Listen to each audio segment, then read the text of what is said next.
Assalamualaikum warahmatullahi wabarakatuh. Perkenalkan, saya Marsadu Cikita dari Prodi Manajemen Angkatan 2022 dengan nama lengkap Marsadu Cikita dengan NIM 202212210043. Saya di sini akan menjawab soal UAS dari mata kuliah Teori Pengambilan Keputusan dengan dosen pengampu Bapak Poni.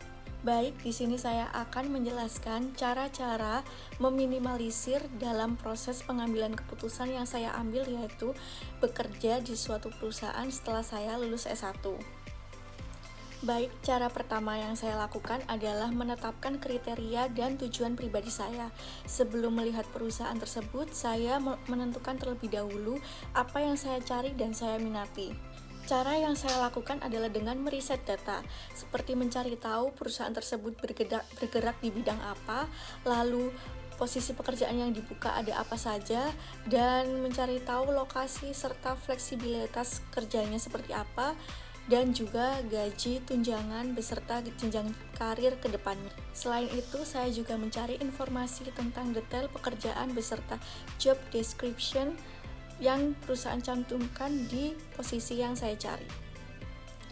Setelah melakukan riset tersebut, cara berikutnya yang saya lakukan yaitu dengan melibatkan perspektif lain. Contohnya, mendiskusikan dengan orang lain seperti keluarga, mentor atau dosen, dan dengan teman yang sudah pernah bekerja untuk mendapatkan masukan yang berbeda atas keputusan yang saya ambil. Lalu cara berikutnya yang tidak kalah penting yaitu dengan menghindari mengambil keputusan saat sedang di dalam emosi yang tidak stabil, sedang marah, ataupun sedang senang, ataupun sedang tertekan. Dan juga meluangkan waktu untuk merenung dan menenangkan pikiran sebelum saya mengambil keputusan tersebut. Saya merasa itu adalah hal yang wajib saya lakukan.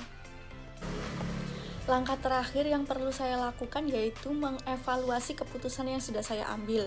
Apakah keputusan tersebut sesuai dengan harapan saya? Adakah bias yang muncul? Beserta evaluasi ini menjadikan bekal untuk mengambil keputusan yang lebih baik di masa depan. Dengan menerapkan cara-cara tersebut, menurut saya akan membantu meminimalisir bias dan membuat keputusan di tempat kerja yang lebih terstruktur, terbukti, dan sesuai dengan tujuan karir jangka panjang saya.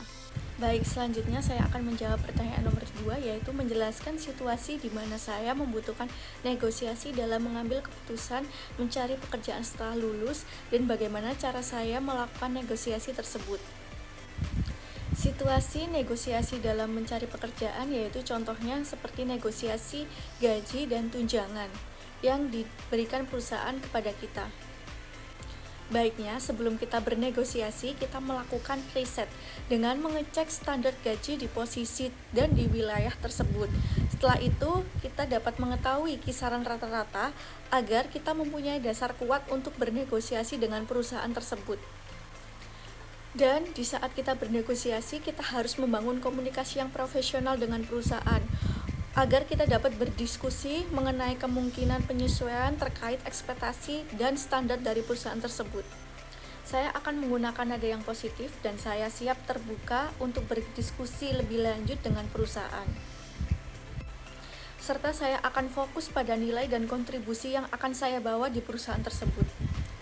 Menurut saya, dengan melakukan negosiasi secara profesional akan menunjukkan jati diri saya atau nilai saya yang memiliki kesadaran nilai diri, kemampuan komunikasi, serta win-win solution yang semuanya akan menunjukkan kualitas yang penting yang dapat dilihat oleh perusahaan. Baik, itu saja jawaban UAS dari saya. Saya akhiri. Wassalamualaikum warahmatullahi wabarakatuh.